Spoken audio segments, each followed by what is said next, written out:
L'objectif de ce message, c'est de célébrer celui qui est vivant. Parlez-moi pas d'un Jésus mort. Il est vivant. Et ce Jésus-là peut faire toute la différence dans ta vie. Toute la différence. Connaissez-vous l'histoire de Théo? J'en ai parlé. Avez-vous été attentif dernièrement? Théo, un petit garçon, il y a quoi, 1 mois environ? Comme si de rien n'était, dans le sous-sol de sa maison, il sautait. Je voulais sauter, mais là, je vais me garder une gêne. Il sautait sur son sofa. Comme tous les enfants ont fait dans leur vie. Comme vous avez probablement fait, défoncer des matelas dans vos chambres. Hein? Moi, je n'ai jamais fait ça, j'étais un enfant sage. Il sautait sur son sofa. Banalement, il a tombé sa tête comme ma fille. Elle est tombée sa tête à un moment donné, quand elle était jeune, du sofa. Elle était sur le dossier en haut. Bang, à terre. Elle s'est relevée. On l'a regardé un peu. Tout était beau, les yeux étaient à la bonne place. Tout était là. On a même appelé le médecin. Ma femme capotait. Elle a appelé le 811. C'est quoi, c'est ça? Qu'est-ce qu'on fait? Elle est tombée sa tête. Mais là, vérifier s'il y a des symptômes, quoi que ce soit. Mais le petit Théo, lui, il a eu des symptômes quelques heures après. Ils ont été obligés de le rentrer à l'hôpital d'urgence parce qu'il y avait une hémorragie au niveau du cerveau. Le sang s'était rempli. Ils l'ont transféré au CHUM à Montréal pour l'opérer rapidement afin de faire sortir ce sang-là de sa calotte ici, là. Il est tombé dans un coma pendant 2 semaines, je pense. Quand j'ai su la nouvelle, c'était un mardi, je crois, Michel m'a écrit, ou un lundi ou un mardi, on avait notre réunion de prière ici. On s'est mis à prier immédiatement pour lui. Tout de suite, on a commencé à prier pour que Dieu le guérisse, que Dieu relève cet enfant-là, qu'il n'ait plus aucune séquelle après la guérison, qu'il n'y ait plus de séquelles, parce que là, les médecins avaient donné quand même des diagnostics, des prognostics pas vraiment extraordinaires. Ça faisait quelques jours qu'il était dans le coma, il ne retrouverait pas peut-être la pensée, en tout cas, il y aurait des séquelles très sévères s'il revient à la vie. Même à un point, je pense que Michel m'avait dit, tu ne m'avais pas dit, Michel, à un moment donné, qu'il a pensé même de le débrancher. Donc, il n'y avait pas grands espoirs. Et nous, on s'est mis à prier. L'Église Emmanuel s'est mis à prier. On a prié pendant quelques jours. Moi, je me suis engagé à prier à tous les jours pour le petit. J'ai refusé que ce petit-là meure au nom de Jésus-Christ. J'ai prié pour lui. Vous avez prié pour lui. On a prié un dimanche matin ici, vous vous en souvenez? On a prié, Dominique saisi par l'Esprit dans la louange, a commencé à prier pour lui. Le lendemain, on reçoit un appel. Il est sorti du coma. Il va mieux. Là, Michel, il me tient à jour. Là, je vais vite, Michel, dans l'histoire, parce que je vais passer 2 heures là-dessus. Mais il a commencé tranquillement à balbutiner, à parler tranquillement, à reconnaître les gens, à avoir des... Et là, au fur et à mesure, il avançait, il allait de mieux en mieux. Les médecins capotaient. Les parents capotaient. Les grands-parents que je connais, eux autres capotaient solide. Dieu est en train d'opérer un miracle. Mais ce n'était pas fini, parce qu'il y avait encore du chemin à faire. Hier, j'ai reçu une vidéo de lui. Il marche avec il s'en va dans le salon, il s'en revire à la caméra, puis sa mère lui pose la question. Comment ça tu marches? Qu'est-ce que tu fais là, tu sais? Puis il dit, je me suis levé, j'ai marché, puis là, je marche. Fait qu'elle l'a regardé, puis elle a dit, ça marche? Elle a dit, ça marche. Le petit garçon, 4 ans, miraculeusement sur ses 2 jambes dans sa maison. On l'a apporté chez eux avec une chaise roulante, avec un tube pour le gaver. Il a dit à la caméra hier, il va manger une toast au Nutella.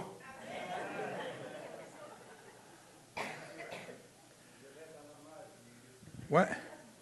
Il devait avoir des séquelles, il devait être pas handicapé, Là, il y a un œil qui est un petit peu plus bas que l'autre, là. J'ai pas eu le droit de présenter la vidéo, on travaille là-dessus, OK?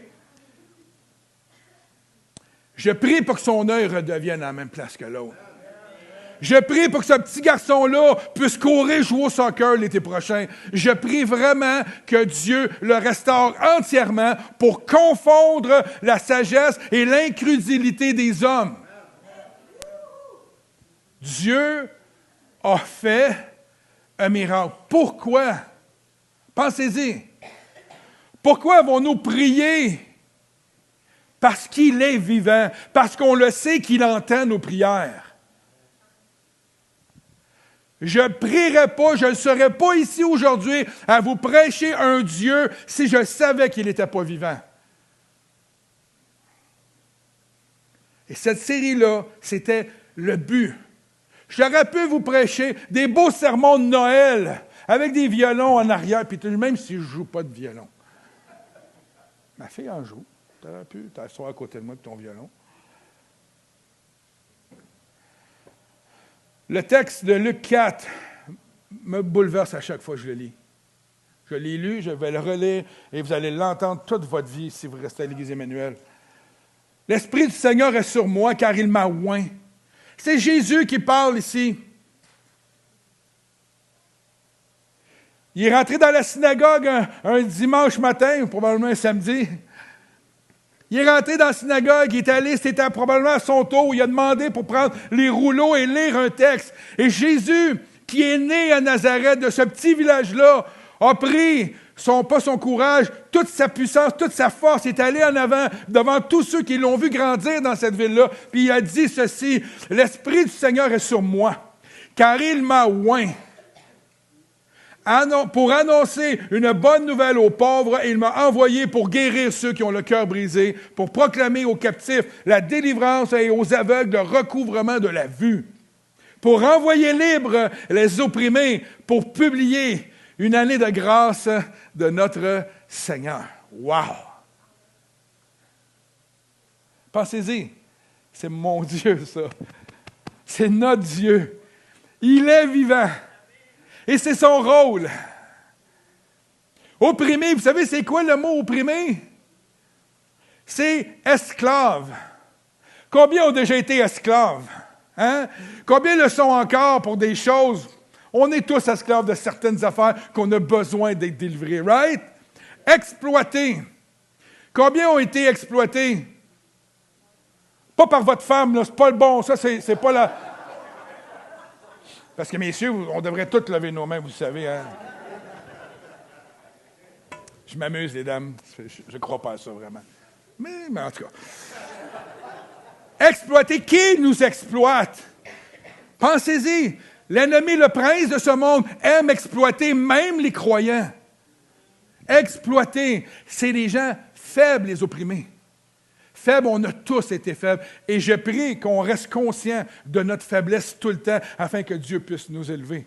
On n'est pas fort, il est fort en nous. Amen. Et il est persécuté. Il est venu pour délivrer, rendre libres les opprimés. Mais regardez la suite qui est merveilleuse. Ah, je l'ai-tu mis? Ah oui, je l'ai mis. Ensuite, il roula le livre, le remit au serviteur et s'assit. Ça, c'est Jésus. Tous ceux qui se trouvaient dans la synagogue avaient le regard fixé sur lui. Alors il commença à leur dire, aujourd'hui, il y avait de l'audace, notre Seigneur. Il n'y avait pas juste de l'audace, il y avait de l'assurance. Et ça nous dit ici que l'Esprit du Seigneur était sur lui. Il était oint. Donc, il dit une parole super importante. Aujourd'hui, cette parole de l'Écriture que vous venez d'entendre est accomplie.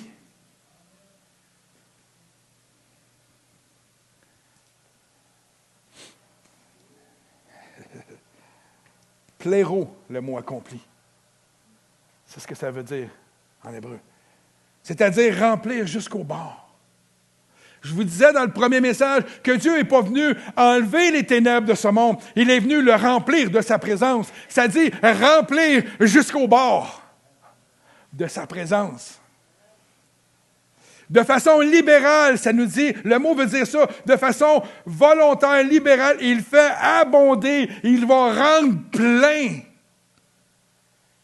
Il va compléter le tout. La réalité, frères et sœurs, c'est qu'il y a de la souffrance sur cette terre.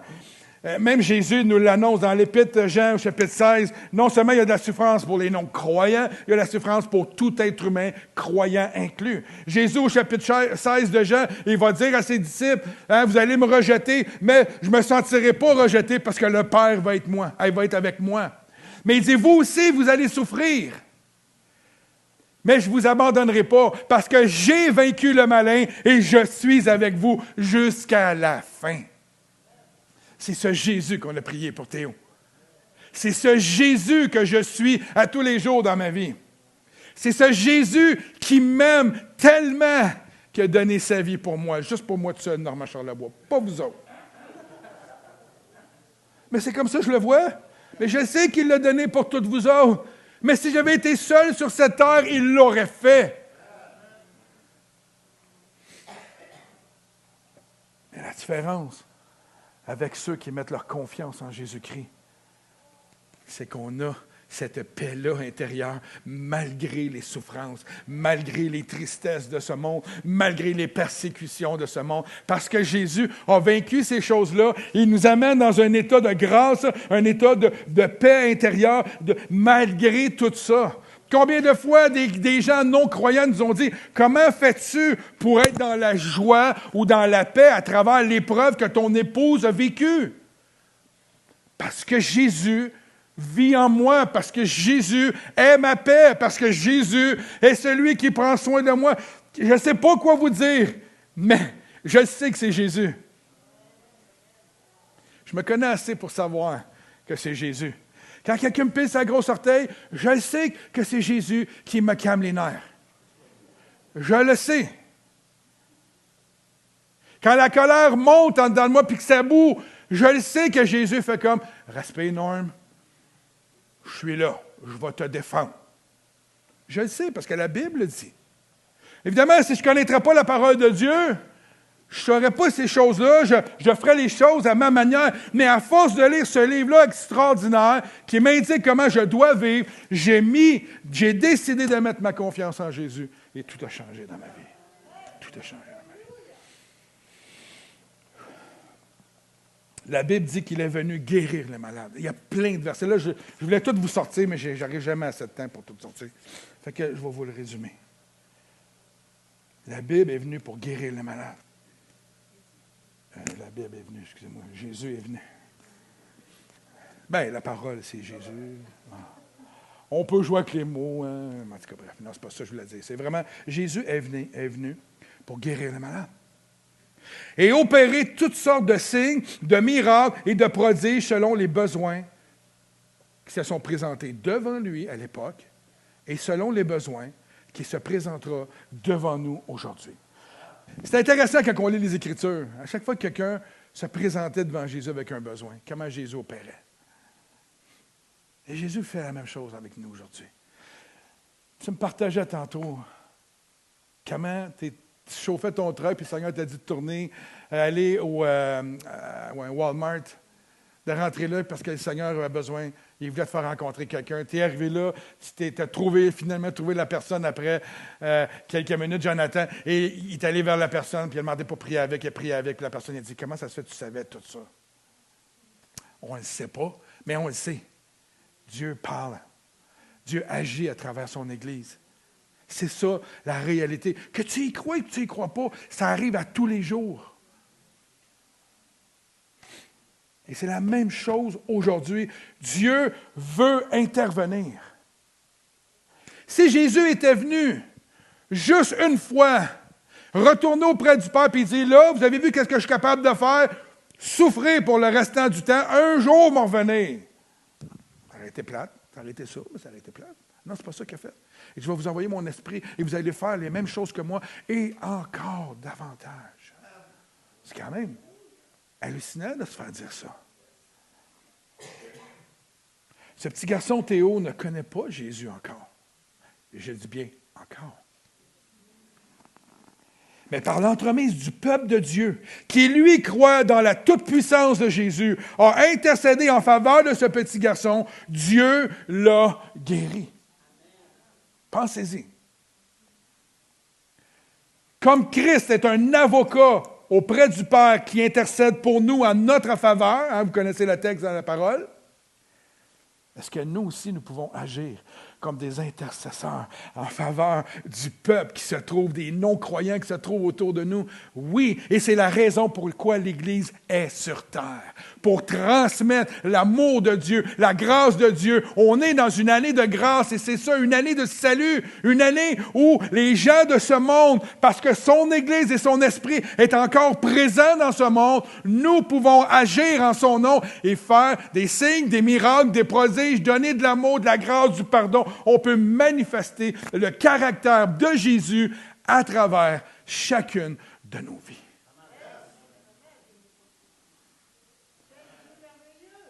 La vie chrétienne, elle commence à être moins plate quand c'est ça nos lunettes.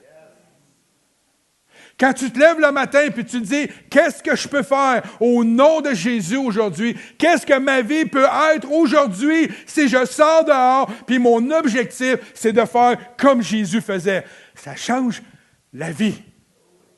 Ça change ta manière de voir le monde. Ça change ta manière de voir ceux qui te persécutent parce que tu es appelé à les aimer. Ça change tout. Ce message de Noël, c'est un message, un wake-up call pour nous dire, « Hey, je suis vivant. Vous êtes vivant parce que je suis vivant en vous. Allez, soyez mes témoins. Faites des choses en mon nom. Arrêtez de vous poser des questions. Faites-le. »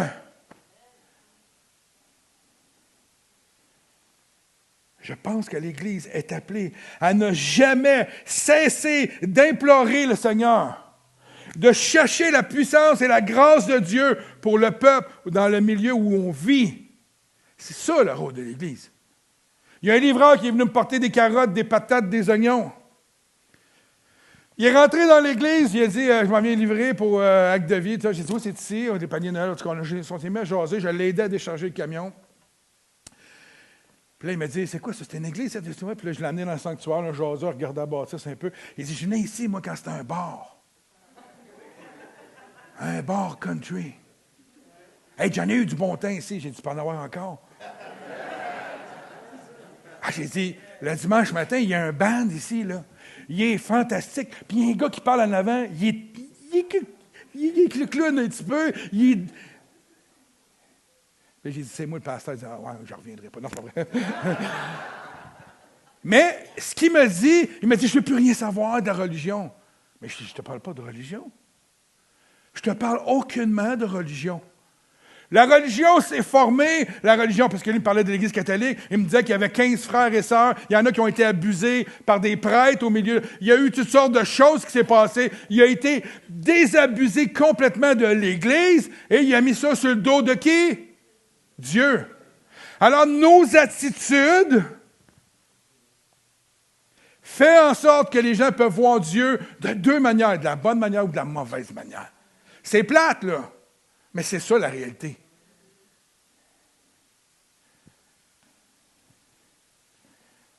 Le témoignage qu'on porte, ce n'est pas le nôtre, c'est le sien.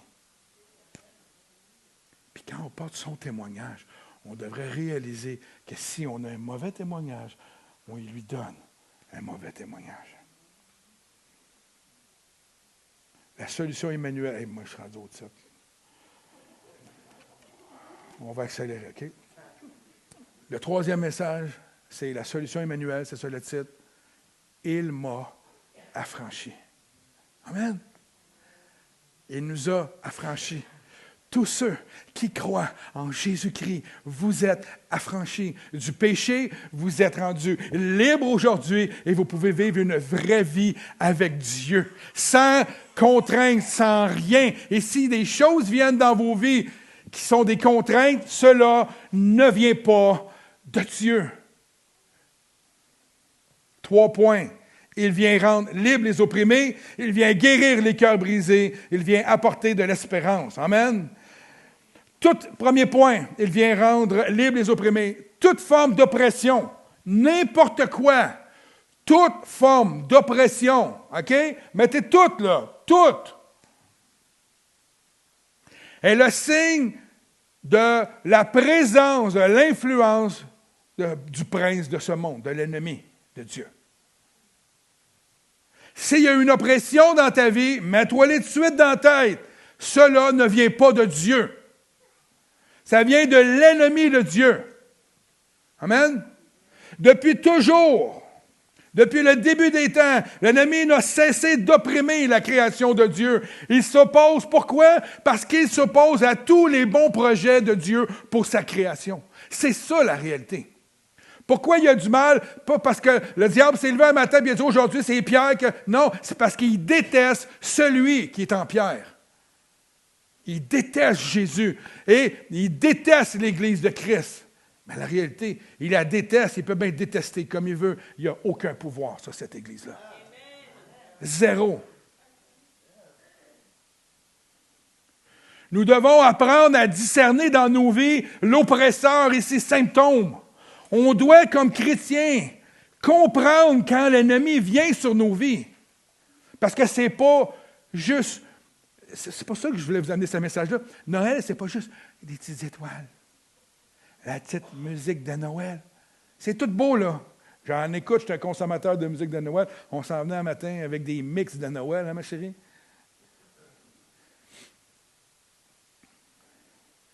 L'oppresseur peut venir de tellement de manières différentes. Il peut venir par l'intermédiaire d'une personne. Il peut venir par des situations dans nos vies. Hein, nous n'avons pas à nous laisser écraser ou paralyser, parce que quand on se laisse écraser et paralyser, ce que l'ennemi fait, c'est qu'il célèbre la victoire et tu as l'impression que tu n'es pas victorieux. Tu as l'impression qu'il gagne sur ta vie. Je te le dis ce matin, il ne peut pas gagner sur Jésus-Christ. C'est impossible. Alors, on doit apprendre à discerner les situations. Et quand une contrainte toxique est exercée sur nous par une personne ou par une situation dans nos vies, nous n'avons pas à accepter ces choses-là. Je vous le dis. En tout cas. Lorsque des pensées destructives, oppressantes, viennent vous envahir, insistent, sont insistantes et vous condamnent face à vos échecs, face à vous-même, face à vos valeurs de vie, les valeurs que vous avez choisi de suivre, face à vos nouveaux projets, face aux rêves que Dieu a mis dans vos cœurs, cela ne vient pas de Dieu. Lorsque nous sommes en position de faiblesse, parce qu'il arrive qu'on a des moments de faiblesse, on n'est pas tout le temps au top. C'est des montagnes russes, la vie. Right? Êtes-vous d'accord? Parce que moi, en tout cas, j'étais un champion des montagnes russes. J'aime pas ça, les montagnes russes, tout le temps, mais lorsqu'on est en position de faiblesse et que l'autre abuse de son autorité, de son pouvoir, ça aussi, c'est pas de Dieu. On doit le reconnaître. Lorsque l'on se sent obligé d'être ou de faire des choses par des pressions malsaines qui sont exercées sur nous, par la pression de groupe, par la pression de notre société, ce n'est pas de Dieu. Et je ne parle pas ici qu'il faut être en désobéissance avec la loi, l'ordre, non, au contraire. On doit prier pour cela, on doit prier pour nos élus, on doit respecter la loi. Il faut faire attention, on n'a pas à vivre sous l'oppression des choses. Il nous faut reconnaître la marque de la présence de l'oppresseur. Il faut être aussi honnête avec le Seigneur. Parce que des fois, on a tendance à mettre tout sur le dos de l'ennemi. On peut être opprimé aussi par les choix, je dirais, les mauvais choix que nous faisons. Ça peut arriver aussi. Right? On peut être opprimé par nos propres dysfonctionnements par rapport au péché qu'on laisse entrer dans nos vies. C'est une réalité aussi. On est pardonné de nos péchés, mais on peut se mettre sous le joug d'un péché ou du péché dans nos vies. Il faut faire attention. Le péché peut avoir une emprise sur nous et peut devenir un oppresseur vraiment important dans nos vies. Donc, il faut savoir discerner ces choses-là. Il faut savoir prendre les bons choix. Si vous n'êtes pas sûr par rapport à un choix, attendez. Attendez que Dieu vous parle. Attendez que Dieu vous dise les choses. L'apôtre Paul, c'est pas anormal là, de marcher dans la faiblesse de la chair. Là. C'est pas anormal. L'apôtre Paul va dire dans Romains 7, 24, « Misérable que je suis. » Paul, il dit qu'il est misérable. Moi, c'est mon champion, là. Qui me délivrera du corps de cette mort? Il explique que le péché qui habite en lui l'empêche de faire des fois ce qu'il veut et le pousse à faire ce qu'il ne veut pas. Vous pouvez le voir dans Romains 7 au complet jusqu'à Romains 8. Et Paul va ouvrir son cœur, il va dire, il y a tellement de choses que je veux faire pour toi, mais en même temps, il y a tellement de choses que ma chair me pousse à faire que je n'aime pas. Puis là, vous avez Romains 8.1 qui vient dire, il n'y a aucune condamnation pour ceux qui sont en Jésus-Christ. La parole est en train de nous dire, frères et sœurs, la chair que nous avons jusqu'à notre mort va nous conduire parfois dans le péché, va nous conduire parfois à tomber. Mais il n'y a pas de condamnation en Jésus-Christ parce qu'il a tout payé et il nous a pardonné de nos péchés. On n'est pas vu devant Dieu le Père pécheur. On est vu par Jésus-Christ. Hein? Dieu, il voit Jésus à travers nos vies. Ce n'est pas nous qui voyons. On a été pardonnés. Mais il arrive qu'on pêche. Il s'agit juste de se lever et de demander pardon au Seigneur et de continuer notre route. Amen. Restez pas là. Si vous tombez en marchant, moi j'ai failli me péter la gueule dimanche cette semaine, puis ma fille est témoin. Je sors, je vais arranger mon auto, je balaye, je mets le pied sur une flaque de glace. Là, je suis dans les airs, je vais te dire, je retombe sur un pied, une autre plaque de glace sur l'autre bord. Là, j'arrête de même. Ouf. Là, ma fille, elle fait comme, hey, t'as passé proche de tomber? Ben oui. Le pire, c'est que mon voisin est dans son pick-up et il me regarde. Je me lève debout, je fais comme si de rien n'était. Vous savez, si j'étais tombé par terre, serais-tu resté là? Quand on tombe, on se relève. Right? Quand vous tombez, vous vous relevez. J'ai planté au coin de Sainte-Catherine puis à Atwater à un moment donné. Je m'en vais en courant, je vais traverser sa lumière verte. C'est l'été, là, c'est encore plus gênant. Je cours, puis là, elle tombe rouge, puis sur Sainte-Catherine, il y a de l'automobile, là. Il y a beaucoup d'autos. Fait que là, j'arrête bien sec. Bang! Je tombe en pleine sur le dos. Je me relève debout. Vous savez pourquoi? Je ne suis pas resté là. Couché sur le dos à terre. Êtes-vous correct, monsieur? Je voulais prendre une pause. Mais non. Hey, j'ai eu de la niaiseuse cette fois-là, mais en tout cas, bref.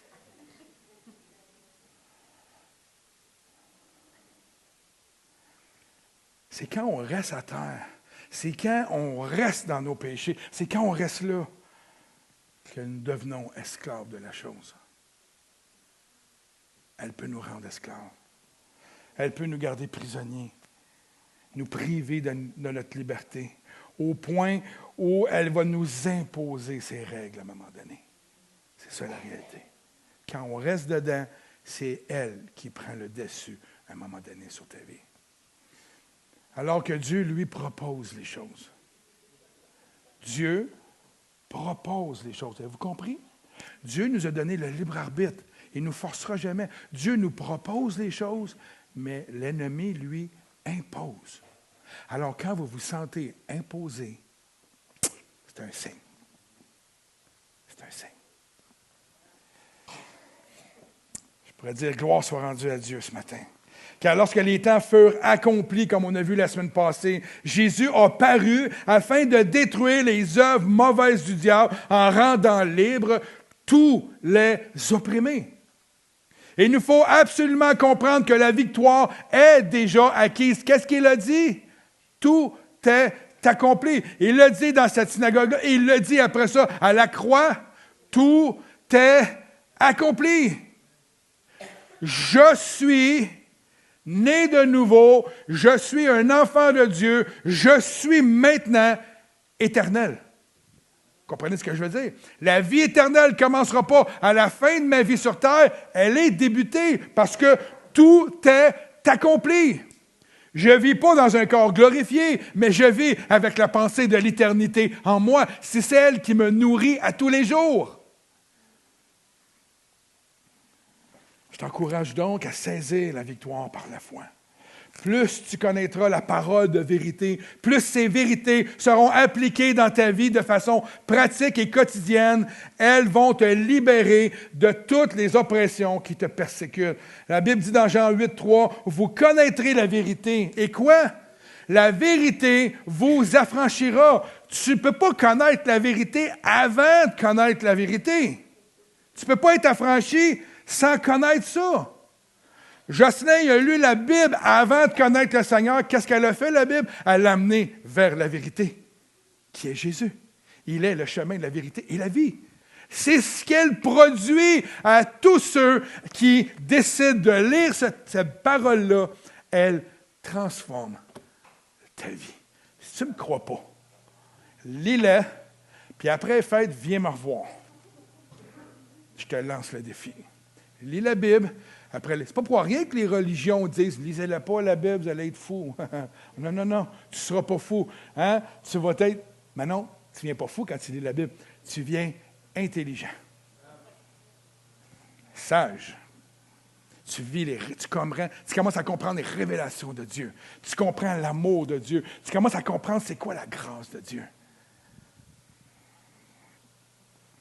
N'accepte pas les intimidations et l'oppression malsaine lorsqu'elles sont contraintes à ta liberté, lorsqu'elles te contraignent à être contraintes à ta liberté, parce que Christ t'a acquis cette liberté-là pour toujours. Ça dit dans Jean 8, 36, « Si donc le Fils vous affranchit, vous serez réellement libres. Voici celui qu'on fête un matin, celui qui rend libre. » Hein? En te soumettant quotidiennement à la volonté bonne et parfaite de Dieu, en lui confessant tes fautes et en t'appuyant sur l'aide du Saint-Esprit pour lui obéir avec joie, tu vaincras l'oppression du péché sur ta vie. Romains 8, 2 dit, « La loi de l'Esprit de vie en Jésus-Christ m'a affranchi de la loi du péché et de la mort. » M'a rendu libre. Amen. Christ est venu et est toujours là. Et il vient, il t'accompagne à tous les jours pour te libérer de toute oppression et de tout esclavage. Alors, mon frère, ma soeur, si tu vis présentement sous oppression ou sous esclavage de quoi que ce soit, ce n'est pas la volonté de ton Seigneur. Ce n'est pas sa volonté. Amen. Deuxièmement, il vient guérir les cœurs brisés. Il y en a-tu qui connaissaient l'art japonais qui s'appelle, je vais essayer de le prononcer comme du monde, là, le Kintsugi. Non, pas King, c'est même pas un G, c'est un T. K-I-N-T, Kint. Il y en a-tu qui parlent le japonais? Personne ne parle le japonais dans l'Église? Je suis déçu. Le Kin... Ma chérie, tu parles-tu le japonais? Tu apprends des mots hein, un peu? Ma fille apprend le japonais, imaginez. Le Kintsugi signifie jointure en or ou réparation en or. Il s'agit de réparation de ce qui est brisé en le rendant plus beau et plus sublime. C'est toi ça, Jean-Olivier? Plus beau et plus sublime? Je te reçois-les. Dans le concept du Kintsugi, au lieu de rejeter un vase brisé, de le jeter, on décide d'utiliser ses cassures et ses fissures pour le rendre encore plus beau, hein, comme Jean-Olivier. Vous voyez ici. OK, vous voyez le vase en haut qui est brisé. Comment on le prononce? Y a-t-il quelqu'un qui a de le prononcer mieux que moi? Kintsugi. Kintsugi. Hein? Fait qu'allez au japonais aujourd'hui, dites au gars Kintsugi, il va voir s'il va. Ils prennent le vase qui est brisé en morceaux, recollent, mais avec de l'or et un genre de poterie. Ils vont recoller le vase et ça donne ça. C'est tous des vases qui ont été brisés et refaits. Et aujourd'hui, ils appellent ça de l'or, parce que quand une personne brise un vase de valeur, peu importe le vase, ils retournent voir l'artisan, ils vont le réparer et c'est rendu très cher. C'est rendu un or qui est extraordinaire. On prend donc les morceaux et avec de la laque mélangée à de l'or, on les recolle délicatement. Le résultat, comme vous pouvez voir, puis il y en avait des milliers là, sur Internet, est époustouflant. Le vase est souvent bien plus beau, recollé, avec ses filets d'or que ne l'était auparavant. Il a maintenant en lui une beauté touchante, unique et inspirante. Au lieu de regarder avec mépris ce qui a été abîmé, ils ont choisi de le transformer en quelque chose de plus beau et de plus Jean-Olivier, éblouissant.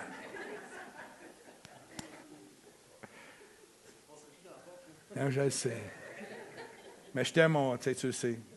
C'est ce que je pense vraiment, tu es éblouissant. T'as-tu mes lunettes de soleil? J'ai de la misère à la regarder.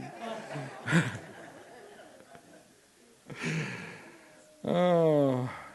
Les cassures deviennent les atouts principaux de la beauté du vase. Et ces failles, maintenant réparées par un joint en or, le rendent unique, le vase. Dieu fait la même chose avec nos cœurs brisés, frères et sœurs. Il fait la même chose. Avec nos cœurs brisés, nos vies brisées, notre passé qui nous a brisés. Lorsque nous lui appartenons, nos blessures, nos douleurs, il nous les prend. Il prend dans ses bras, il nous inonde de son amour inconditionnel. Il nous chuchote doucement à l'oreille. Ne sais-tu pas que ce qui te concerne me concerne aussi? Parce que je t'aime. Dans Zacharie, vous connaissez cette parole, celui qui te touche, touche la prunelle de mes yeux.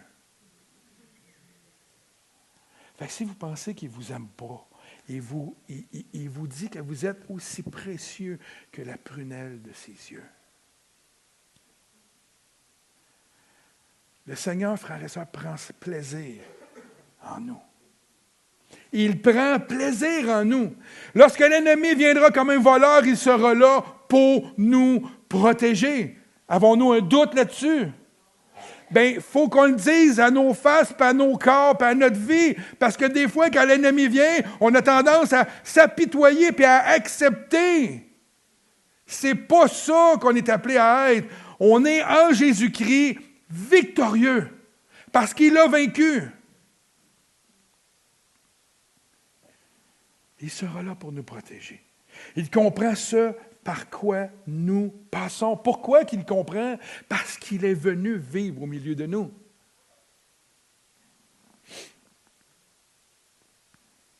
Mais si tu le laisses faire, si tu laisses faire Jésus, il guérira ton cœur. Il collera les morceaux brisés avec de l'or pur. Et ce que tu deviendras sera alors d'une beauté comme Jean-Olivier.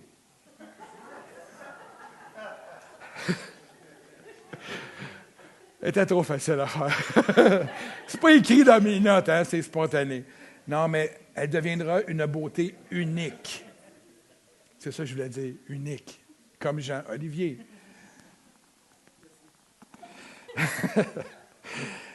Alors, laisse-le donc embellir tes cicatrices.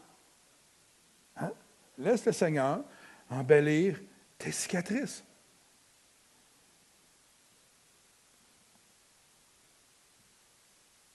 Je peux affirmer aujourd'hui, par expérience, que mes brisures de mon passé, cicatrisées par Jésus-Christ, remodelées par le potier, parce qu'on est des vases, il est le potier. Amen? Il peut reprendre le vase et le remodeler comme il le désire. Mes brisures de mon passé me rendent aujourd'hui beaucoup plus fort. Les brisures de mon passé ont tellement servi souvent à relever un frère et une sœur qui étaient brisés lui aussi. Les brisures de mon passé qui ont été guéris m'ont permis de conduire des gens à Jésus-Christ. M'ont permis de dire à une personne, tes brisures, tu sais, il y a quelqu'un qui peut recoller les morceaux. Pourquoi? Parce que je l'ai vécu. Je sais de quoi je parle. Le roi David, qui est un homme au cœur tendre, qui a été souvent blessé, va déclarer, il restaure mon âme. Dieu est celui qui restaure nos âmes. Dieu est celui qui restaure nos cœurs. On ne peut pas restaurer nos cœurs avec une bouteille de vin, je vous le dis. Ça va passer pour un temps, mais après que la bouteille de vin ne fait plus effet, on retourne ce qu'on était. Et là, je n'ai rien contre le vin. Vous comprenez ce que je veux dire? Nos cœurs sont forts, mais en même temps si fragiles. Les possibles blessures sont quotidiennes. Ça va arriver, je vous le garantis. Et certains d'entre nous,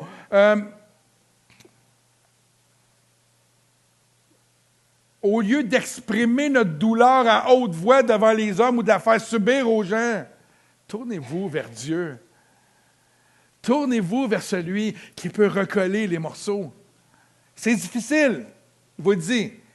Mais quand tu confies tes brisures à Dieu, puis que Dieu recolle une fois, deux fois, trois fois à un moment donné, tu te dis « Wow, c'est aussi simple que ça. » Ouais. Ça devient une habitude qu'on prend de retourner à Dieu quand nos cœurs sont brisés et non pas d'en faire une télésérie là, puis de chialer à gauche par à droite. Si tu laisses tes blessures telles quelles, sans les soigner, ta plaie va s'infecter. L'amertume et la rancune vont entrer dans ton cœur, vont s'installer dans ta vie. La colère tente toujours d'entrer en nous et de germer. Les œuvres du mal sont immanquablement attirées, savez-vous par quoi? Par nos déceptions et par nos souffrances. Et si on ne règle pas ces choses-là dans nos vies, l'ennemi va utiliser ces affaires-là pour entrer et venir nous empoisonner la vie à tous les jours. L'ennemi cherche les failles, les brisures, et il va s'infiltrer dans ta vie. Alors, il faut laisser Jésus, le prince de la paix, guérir et soigner nos cœurs. Jésus a paru, frères et sœurs, revêtu d'onction guérissante pour soigner ceux qui ont le cœur brisé. Comme on a vu dans Luc 4, 18, 19, « L'Esprit du Seigneur est sur moi, car il m'a oint pour annoncer une mauvaise nouvelle aux pauvres. » Mais non. Une bonne nouvelle. C'est ça que ça dit, hein, Fred? Il m'a envoyé pour guérir ceux qui ont le cœur brisé. Il m'a envoyé pour taper du marteau sur le cœur brisé afin qu'il ne soit plus brisé. Non. Il m'a envoyé pour observer ceux qui ont le cœur brisé, puis je leur dis bonne chance. Non. Il est venu guérir. Guérir. Alors, en ce temps où nous célébrons la venue du Fils de Dieu, rappelons-nous la mission pour laquelle il a été mandaté.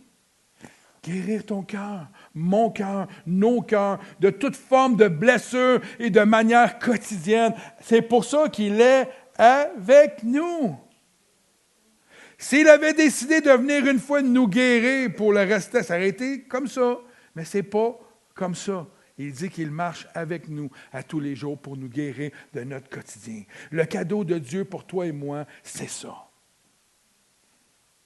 Si tu sens qu'il y a encore dans ton cœur des blessures qui font mal, des plaies ouvertes, ne reste pas dans cette position. Ne reste pas là. Approche-toi du Sauveur, présente-lui tes cassures, accepte qu'elles fassent partie du plan de Dieu. Ça, c'est tough. Hein, qu'elle fait partie du plan de Dieu pour te transformer de gloire en gloire. Je ne suis pas en train de dire que Dieu envoie des choses, des malheurs.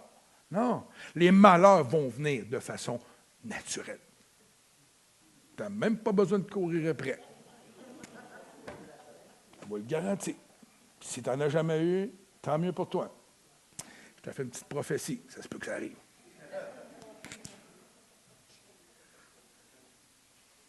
Laisse Dieu recoller les morceaux. Laisse-le faire. Laisse-le faire. Je vais te dire, tu as peut-être déjà essayé dans le passé, puis ça n'a pas marché. Bien, essaye encore. Parce que tu n'as peut-être pas essayé de la bonne manière, ou tu as peut-être... Parce qu'on est vite, hein, nous autres, on est la génération micro-ondes, là, puis les pitons, il faut que ça se fasse là. Hein? C'est vrai, on a besoin de ça là. Puis le plus que jamais, c'est dans l'instant présent, ou ben donc, hein? C'est pas de même avec Dieu. Confie-lui tes bobos et laisse-le.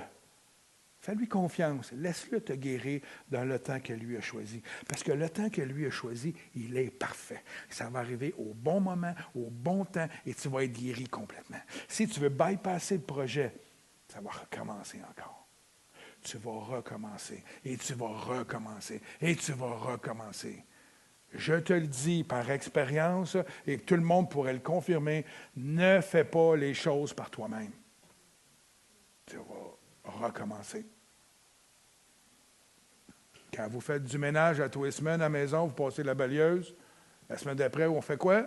On repasse la balayeuse. Hein? Puis la semaine d'après, on refait quoi? On repasse pourquoi?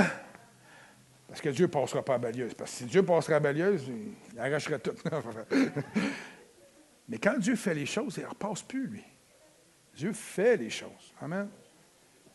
Comme dans l'art du kintsugi. Les cœurs ainsi réparés et dont les morceaux sont recollés seront d'une beauté à couper le souffle. Pas moi qui l'ai dit. Ça va rester, Jean-Olivier, là. C'est fini. Fait que là, demain, viens me voir me donner des trucs pour ramener ça. Troisième main, on termine avec ça. Il vient apporter de l'espérance en cette période troublée. Amen. Parce qu'il ne faut pas se le cacher. On vit dans un monde en ce moment qui est très troublant. Right? Êtes-vous d'accord? Il se passe des affaires weird, là. Puis la méchanceté gratuite, là, c'est incroyable comment il y en a, là. Si vous allez sur les réseaux sociaux, c'est encore pire. Ça n'a aucun bon sens. Ça n'a aucun bon sens. On ne peut pas vivre dans un monde sans espérance. Et vous savez, quand je fais des funérailles ici, puis qu'on va dire que c'est un frère qui perd, qui meurt, on va dire, puis que je fais les funérailles pour un croyant, je peux percevoir dans la salle ceux qui ont de l'espérance et ceux qui n'en ont pas. Je le vois, c'est clair, net et précis. Vous seriez surpris de voir ce que vous avez de l'air quand je suis ici. Je devrais écrire un livre, moi, à un moment donné, sur ce que vous avez de l'air. Denis, qu'est-ce qu'il y a de l'air de Denis? Je le sais quand vous soupez tard la veille. Je le sais.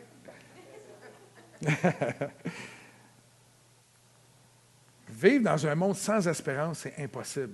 Et c'est pour ça que les gens se garochent dans toutes sortes de choses pour un semblant d'espérance, un semblant de liberté, un semblant de bien-être. C'est la raison. Dieu a placé en nous la pensée de l'éternité. Donc, ça ne peut pas faire autrement que l'homme va chercher toute sa vie jusqu'à ce qu'il trouve la vérité. Puis des fois, il y en a qui meurent sans trouver la vérité. Michée, dans le livre de Michée 7, au verset 7, il dit « Mais moi, je regarde vers l'Éternel. Je mettrai mon espérance dans le Dieu de quoi? De mon salut. Mon Dieu m'exaucera. » L'espérance est le sentiment de confiance en l'avenir qui nous fait attendre avec sérénité et certitude qu'un jour, ça va aller mieux.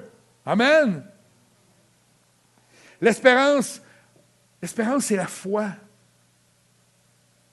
Vivre dans un monde troublant comme aujourd'hui, s'il y a des promesses de Dieu, parce que la Bible est remplie de promesses, si tu mets ton espérance dans cette parole-là, tu risques d'avoir une beaucoup plus belle vie. Right? Beaucoup plus belle. Une belle beaucoup plus. Elle ravive l'espoir, l'espérance. Il est difficile de vivre sans espérance. Il y a un vide. Quand on est sans espérance, là, il y a un vide en nous. Et quand il y a un vide, elle est remplie par la crainte, elle est remplie par le découragement, elle est remplie par, nommez-le. J'ai tellement eu un vide dans ma vie. Tellement eu un grand vide dans ma vie. Puis le vide était humain, c'était mon papa. Mais ce vide-là m'a amené à tomber dans la drogue, l'alcool, le crime. Je l'ai rempli, mon vide. Et s'il y a un vide en vous, vous allez le remplir. Je vous le garantis. L'ennemi ne l'a jamais un vide vide. C'est difficile de vivre sans espérance. On doit apprendre à suivre le Seigneur. Sans la venue d'un sauveur, nous étions tous sans espérance, perdus, esclaves du péché. Mais grâce soit rendue à Dieu lorsque le temps fut accompli. On l'a vu la semaine passée, le Fils de Dieu a paru afin de nous redonner de l'espérance. Amen. Luc 19, 10 dit, « Le Fils de l'homme est venu chercher et sauver ceux qui étaient perdus. Il est venu tel un petit enfant insignifiant dans une crèche, mais il a achevé la course tel un héros conquérant. » C'est mon Jésus. C'est juste le mien, hein?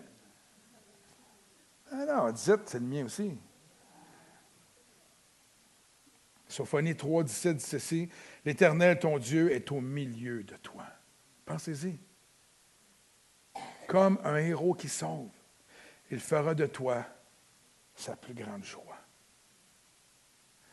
Vous savez pourquoi des fois je suis énervé quand je monte sur le stage?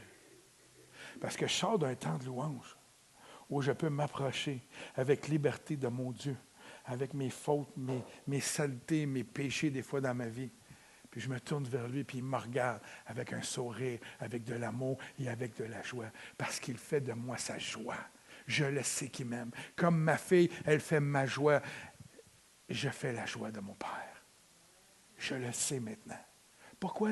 Parce que par expérience, pour avoir tombé des dizaines et des centaines de fois dans ma vie, Dieu ne m'a jamais rejeté. Jamais. Dieu m'a dit que son amour est inconditionnel. Puis que jamais il va me rejeter, peu importe ce que je fais. Peu importe ce que je fais. C'est merveilleux, non? Parce que ça ferait longtemps que je suis dehors, là.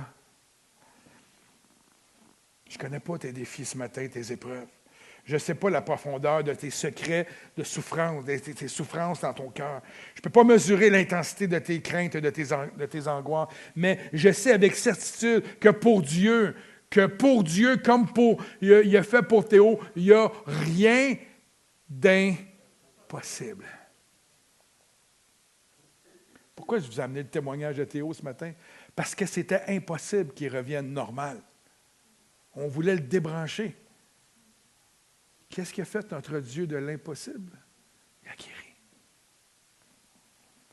Jésus est venu. Le prix qu'il a payé, je demande au groupe de revenir, le prix qu'il a payé fut complet. Il a dit, tout est accompli. Il l'a dit de son vivant dans la synagogue, puis il l'a dit après sur la croix, tout est accompli.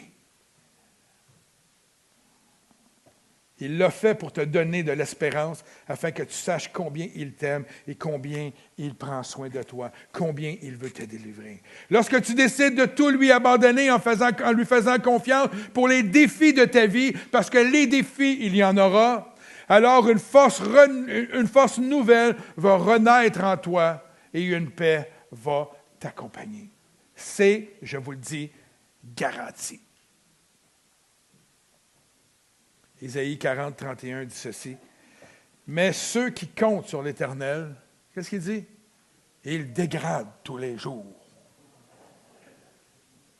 Ils renouvellent leur force. Ils marchent et ne se fatiguent pas. C'est quand même incroyable comme parole. Le diable cherchera toujours à voler ton espérance, car il le sait très bien qu'un homme sans espérance est un homme vaincu d'avance, un homme à terre, un homme abattu, un homme ou une femme, là. Il veut nous dépouiller de notre certitude que si Dieu combat pour nous, porte nos fardeaux, alors l'avenir est rempli d'espérance pour nous, frères et sœurs. Il faut arrêter de laisser l'ennemi nous imposer sa loi alors que la loi a été vaincue. On est sous l'ère de la grâce de qui? De Jésus-Christ, la grâce de Dieu. Alors croyons et mettons notre confiance en Jésus-Christ et en sa parole et en ce que vous vous faites enseigner de la parole de Dieu quotidiennement. Alors, il y a 3 choses qu'on a vues ensemble durant cette série-là. Le premier message mettait l'emphase sur que notre Seigneur Jésus-Christ n'est pas venu sur terre pour enlever les ténèbres, mais pour remplir la terre de sa présence, de sa gloire. Emmanuel, Dieu avec nous. Right? Ça, c'était le premier message. Le deuxième message, c'est que la venue de Jésus était annoncée depuis le début des temps et qu'il est venu à un moment précis de l'histoire, nous indiquant ainsi qu'il y a eu un avant et qu'il y a un maintenant. J'ai dit la semaine passée, un après. Non, c'est un maintenant. Il y a un après, il y a un début, il y avait quelque chose avant, et maintenant il y a eu une coupure. À partir de Jésus-Christ, c'est un temps nouveau. C'est un temps de grâce, frères et sœurs. C'est un temps où Dieu pardonne, Dieu relève, Dieu restaure, Dieu guérit, Dieu sauve. Et aujourd'hui, Jésus est avec nous pour nous affranchir. Il nous a délivrés des ténèbres. Et aujourd'hui, frères et sœurs, tout est accompli. Christ, Emmanuel, Dieu avec nous, est venu et est toujours là. Il est à nos côtés encore aujourd'hui pour nous libérer, nous rendre libres tous les jours de l'oppresseur et de l'esclavage qui est toujours à notre porte puis qui frappe. Et si on ne fait pas attention, c'est facile de retomber sous le joug de l'esclavage. Alors, frères et sœurs, je vous souhaite vraiment un très joyeux Noël. Mais que Noël 2024 reste gravé dans vos mémoires.